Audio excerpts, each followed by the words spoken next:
Dr. Mark Jangizi here at your Science Moment. Today I'm going to talk about masks and how they create a world that is aesthetically ugly.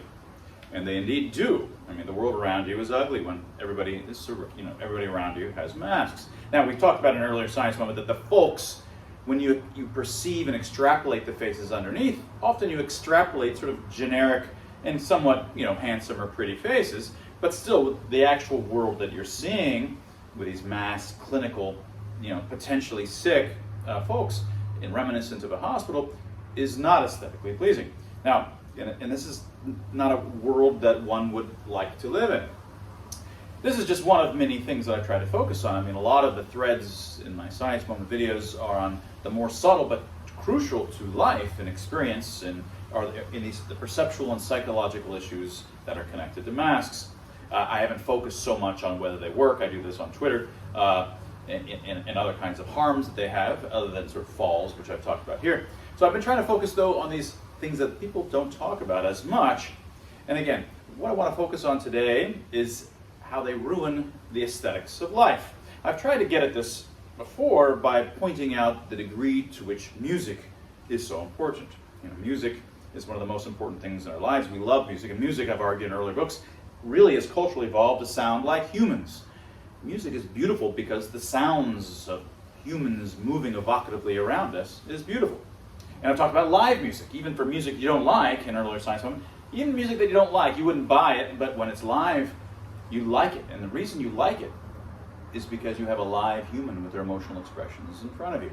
Well, another part of this same kind of threat, same kind of push, is just that, again, a world with folks that are masked is just ugly. And that's a downside that people don't talk about. Do we really want to be permanently in a world where everybody looks like they're in the hospital? This has to be taken into account. If you're going to look at the costs and benefits, this is one of the costs. And this is a long-term, perpetual cost that people don't talk about. You want to see these faces, the individual, the most beautiful things you see in life are other faces, because we've evolved primarily to see faces and see the beauty of faces. And you're missing that. All of that is gone, and it's the variability of faces, not this same mannequin face under each mask that you want to sort of perceptually imagine in your brain. You want to see all of the individual variations. That's part of what makes life worth living. And in fact, I want to end this by another thing that you get from faces is not just the facial features that they have, and of course the emotional expressions, which we've talked about before, but another thing that you get is the blood under the skin. And I've talked about that in some of the earlier pre-COVID Science Moments. We've evolved special color vision that is really for seeing blood under the skin, to see the oxygenation modulations, which are signs of youth. So when you say that person has beautiful, youthful skin, the glow of youth, you're really talking about the blood under the skin and the oxygenation that you can see. The oxygenated parts are the red parts, and the deoxygenated parts are the veins. And it's only because we evolved to have this peculiar kind of color vision that we primates, this is one of the 2006 paper of mine, this discovery that the reason we have red-green vision at all is to see faces and bare skin, to see these kinds of emotional states on others.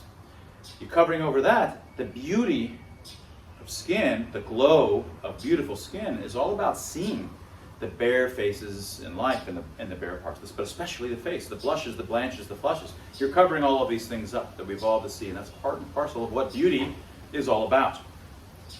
And I wanted to, mention, in fact, our company, Vino Optics, sells. This is what I've been, we developed technology that actually augments your ability to see these beauty signals under the skin, and they have applications for nurses, EMT, paramedics and so forth, so you can actually see veins better in contrast to the non-vein parts. We also have colorblind glasses, because once you figured out that color vision evolved to see these emotion states, these beauty states, these sort of blood-based signals on the skin, well, you can optimize that. Now you're optimizing the right kind of thing. And then with 3X, the Spree Expression Group, this research institute that my colleague Tim Barber and I started, we're working together with Vino Optics to create these lenses here, which are a different kind, which are all about augmenting these beauty signals. And we've got a variety of pairs. And you can get them at vinooptics.com. And at Vino, we sell these as well as a few other different pairs. that work as great as sunglasses, but what it augments, it actually is color augmentation, which a lot of these gigantic sunwear companies have these color augmentation, but they're not actually augmenting color in the beauty of skin, which is really what your color vision is for. Only these actually augment what color vision is for, which is seeing the signs of emotions and health and beauty on other human skin.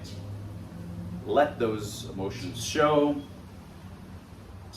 by not letting your faces be covered. Or at least it's something that has to be considered in the calculations as to whether masks are a good idea.